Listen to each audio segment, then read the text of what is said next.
Mengatasi kebosanan pada anak saat menunggu waktu berbuka puasa bisa dilakukan dengan bermain dan berinteraksi dengan hewan. Keseruan ini dirasakan para orang tua serta anak-anak mereka di Rangkas Bitung, Kabupaten Lebak, Banten.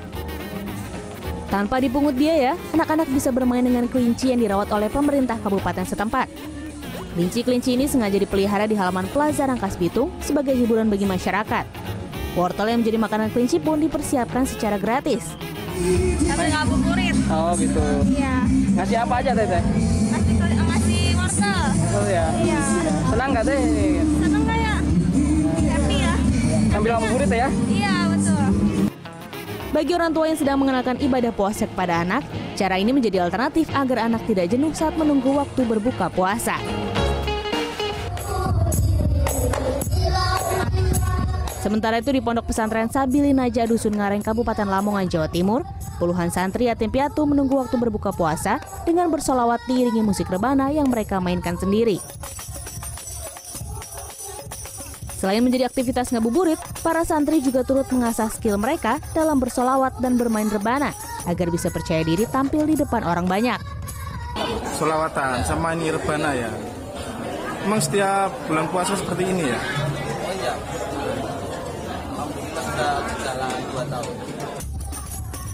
Momen bulan Ramadan pun menjadi berkah tersendiri bagi anak-anak ini, sebab mereka kerap diundang untuk tampil di sejumlah acara selama bulan suci ini. Tim Liputan, CNN Indonesia.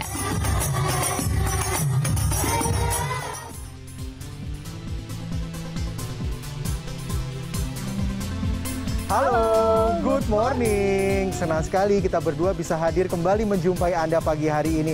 Meskipun di Jakarta, terutama yang ada sekitaran Monas, mungkin lagi harap-harap cemas juga ya, karena akan ada aksi demo kan? Akan ada aksi demo, jadi ini harus hati-hati ya. Betul. Di jalan harus pinter-pinter memilih jalan atau kalau bisa dihindari terlebih dahulu. Ya karena ada penutupan sejumlah arus jalan ya, dan juga ada pengalihan arus jalan. Oke, good morning pagi hari ini bersama saya Alfian Raharjo. Dan saya Sarah Ariyanti dan inilah Good Morning selengkapnya.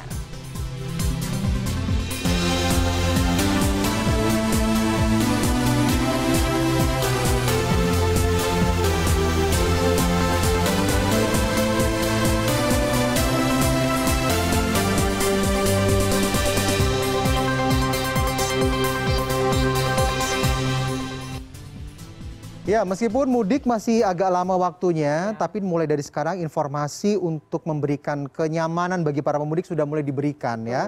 Ini pemerintah kan sudah memutuskan untuk melonggarkan pembatasan kegiatan masyarakat seiring dengan melandainya kasus COVID-19.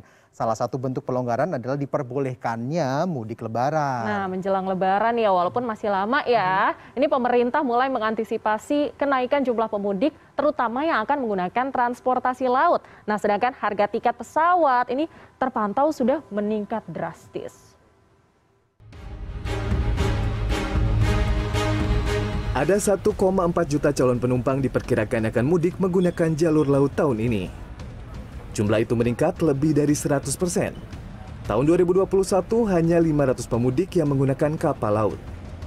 Untuk mengantisipasi kenaikan jumlah penumpang, Pelni akan menyediakan 26 kapal penumpang dan 11 kapal perintis. Beberapa pelabuhan diperkirakan akan mengalami kepadatan. Ada daerah-daerah yang memang rawan over kapasitas. Itu terjadi di Jawa Timur, khususnya Madura, Sulawesi Selatan, Selayar, Samarinda. Puluhan warga antre memadati selasar dan loket tiket di stasiun Paledang, Kota Bogor, Jawa Barat, sesaat setelah peresmian operasi oleh Dirjen Perkeretaapian pada Minggu pagi.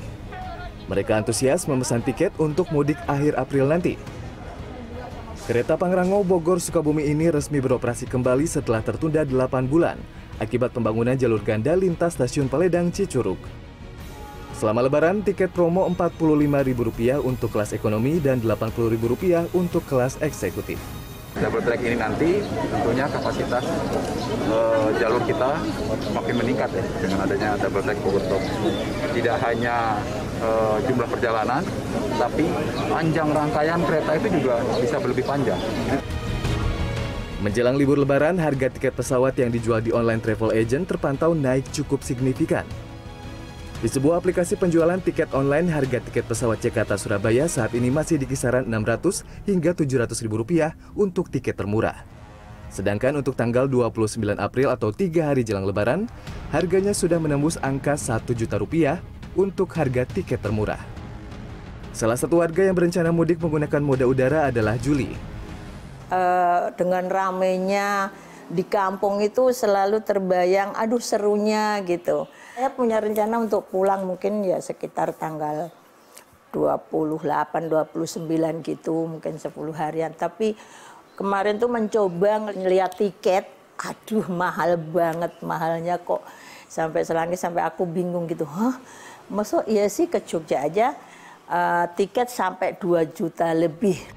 Survei Badan Litbang Kementerian Perhubungan menunjukkan sebanyak 13 juta orang yang akan melakukan mudik berasal dari Jabodetabek.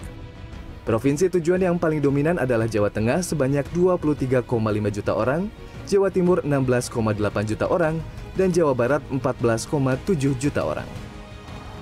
Menurut Kementerian Perhubungan, selain minat mudik yang tinggi, melonjaknya harga bahan bakar pesawat atau aftur menjadi alasan merayap naiknya harga tiket pesawat di bulan puasa tahun ini. Untuk perjalanan udara itu kan yang namanya tarif, itu sudah ada ketentuan tarif batas atas dan tarif batas bawah ya. Nah, selama harga tidak melebihi koridor tarif batas atas dan bawah ini, tentu pemerintah akan memberikan izinnya ya. Kementerian Perhubungan memprediksikan puncak arus mudik akan jatuh pada 29 dan 30 April. Sedangkan puncak arus balik diprediksikan jatuh pada 8 Mei 2022. Tim Liputan CNN Indonesia.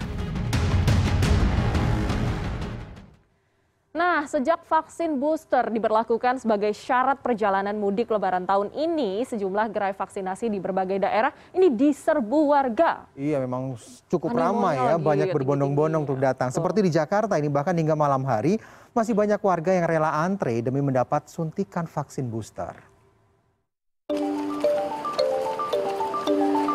Inilah suasana gerai vaksin di Stadion Utama Gelora Bung Karno, Jakarta Pusat, Sabtu malam. Bahkan hingga tengah malam ratusan warga masih antre demi mendapat suntikan vaksin dosis ketiga atau booster. Warga mengaku ingin segera disuntik vaksin booster agar bisa mudik tahun ini. Untuk semakin menarik minat warga disuntik vaksin booster, sejumlah figur publik turut hadir, mulai Raffi Ahmad hingga Hotman Paris. Saya mau mudik kan dibolehkan oleh Pak Presiden, tapi juga tetap harus booster dulu, prokesnya dijaga, dan buat teman-teman juga yang belum booster ingat kita harus booster. Ya jaga kita, jaga keluarga kita supaya nanti habis Lebaran grafiknya tetap menurun, bukan naik lagi, bukan begitu? Selain itu, gerai vaksin di Pancoran Barat, Tebet, Jakarta Selatan diserbu warga Sabtu malam.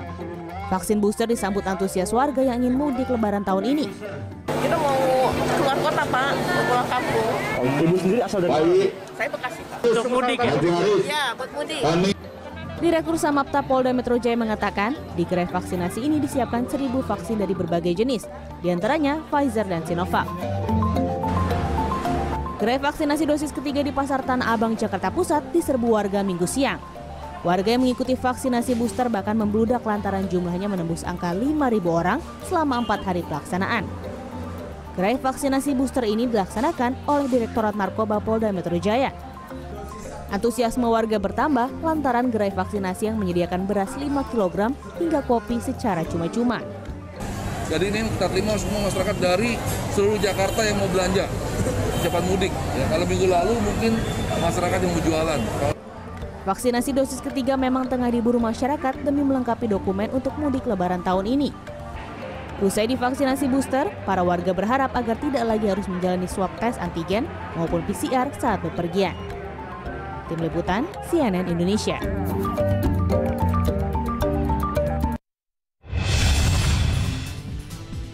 Nah, pemandangan seperti ini nih yang selalu terlihat setiap jelang buka puasa ya. Banyak makanan yang dijual di tempat seperti ini. Nah, yang ini ada di Kampung Madinah, tepatnya di manakah Kampung Madinah itu berada? Nah, jawabannya usai jeda ya. Tetap di Good Morning.